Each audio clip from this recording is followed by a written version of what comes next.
There were certain times in my life where I met with an individual person. There was one person that I met with that started this or kicked it off, and it really helped and benefited me as a dancer. And she always asked me three questions. How am I doing physically, emotionally, and spiritually? Today, we're going to be focusing on the physical aspect for us as dancers. At the beginning of the year, it is good to have a physical or someone who can look at you and check at where you are weak or where you are strong. You as a dancer might not realize, but you have this incredible ability of extension. For me, that's how I was. I had my leg way up here, and I was also more prone to injury. So with benefits and things that we see as strengths, there might also be weaknesses as well. Someone who gives you a physical, who can look at your strengths and your weaknesses, even the places where you might have had injuries in the past, those can be reoccurring. They can look at you and they can give you exercises at the start of the year to try to knock out some of those injuries before they even happen, and really boil down, hey, this is a very good exercise for you.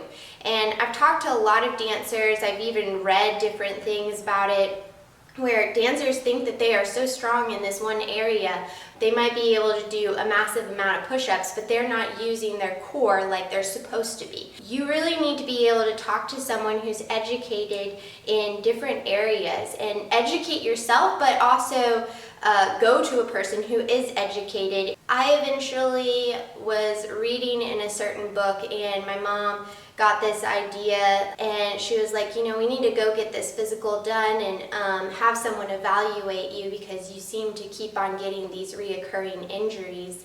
And so I got it done by someone who was a trigger point myofascial therapist. This lady really helped me in my dancing career with that injury and many others, and even helping me not get injured. I started meeting with her on a regular basis so that I wouldn't get these injuries, and that really prevented them from occurring. Before you even get injured, start finding someone, start educating yourself. So who do we find? There are lots of different people that you can probably find to help you, but finding the perfect match for you is important, and some people specialize in certain areas. First off, obviously, you can go to a doctor. You can go to a physical therapist. You can go to a massage or a trigger point therapist. You can go to someone at a gym. There are lots of different people, so really try to think creatively. Ask people in your dance studio, ask your teachers if they know of anybody, and they might be able to help you find the perfect match for you. Now, even once we find someone, how do we know that they are the right match for us? I think there are two things that I have found that are really helpful. One is they have an eye. So I would just walk and this lady would look at me and she would be able to say, oh, your hips are off, or oh, your muscles in your back are off, or whatever it might be. With that said, they have an eye. They can see what needs to happen, or what is tight, or what is loose, and they can help you work on exercises. The next thing is they take their time. This might not be a long session. Sometimes it takes longer depending on if you're injured or not.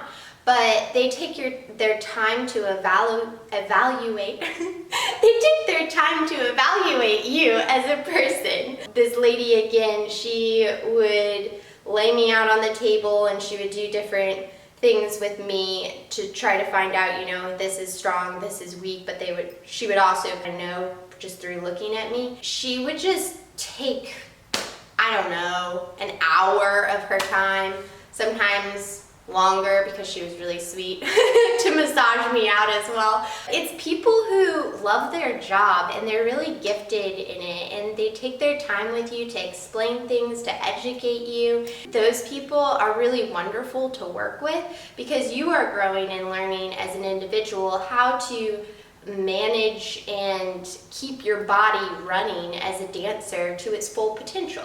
It's good in the long run.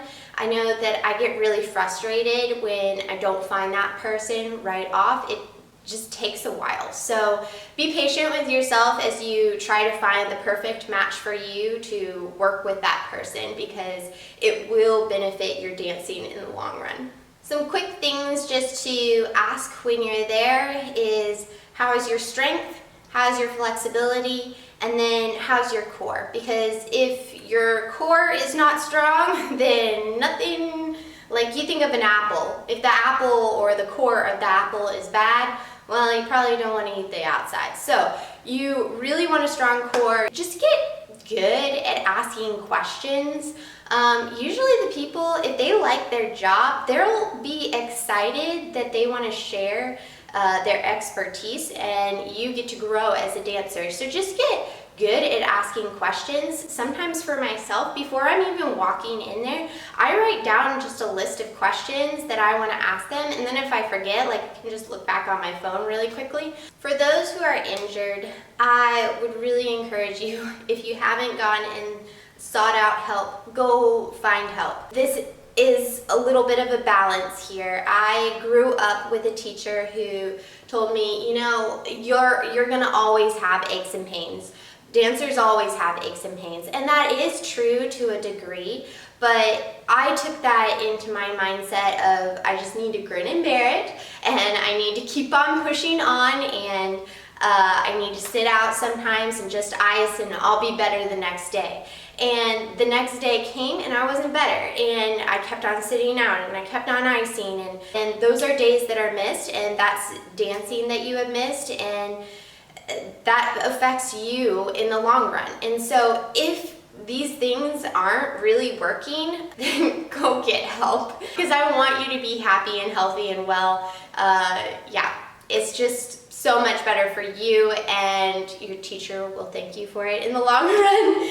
If you just type into Google how many dancers get injured, it says, according to their self-reports, a total of 82% of dancers had suffered between 1 and 7 injuries.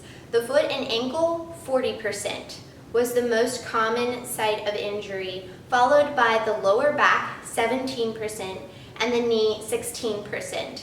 I know for myself, I suffered with back injury, a knee injury, an ankle injuries,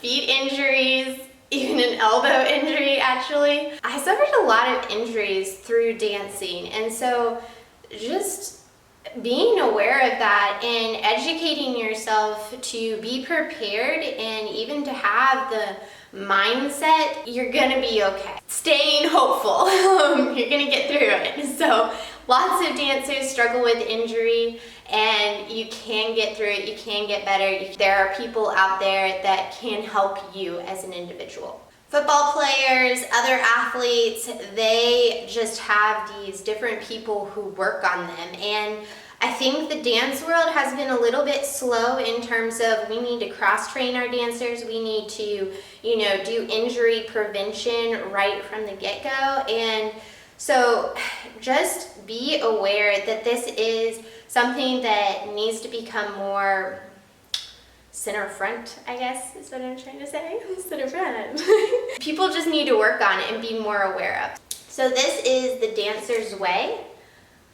It's the New York City Ballet Guide to Mind, Body, and Nutrition. I found it extremely helpful. There was a section, it was on page 28, and it's developing healthy lifestyle that works for you, the orthopedic screening. There's just so much in here, and then they even have like an appendix in the back where you can find like other helpful things. I would really recommend this book. It was life-changing for me. I was going through a lot of injuries, and I found this book actually with my mom, and we ended up reading it. I wish I had known about this before, because I think a lot of dancers, you know, they just drive into this dance world, and they are not prepared to meet the injuries, the the mindset that you need to have. Like, you need to strengthen your mind to be prepared for what's gonna hit you as you become a professional dancer. In the next upcoming videos, I'm gonna be talking about the social life of a dancer, the mental health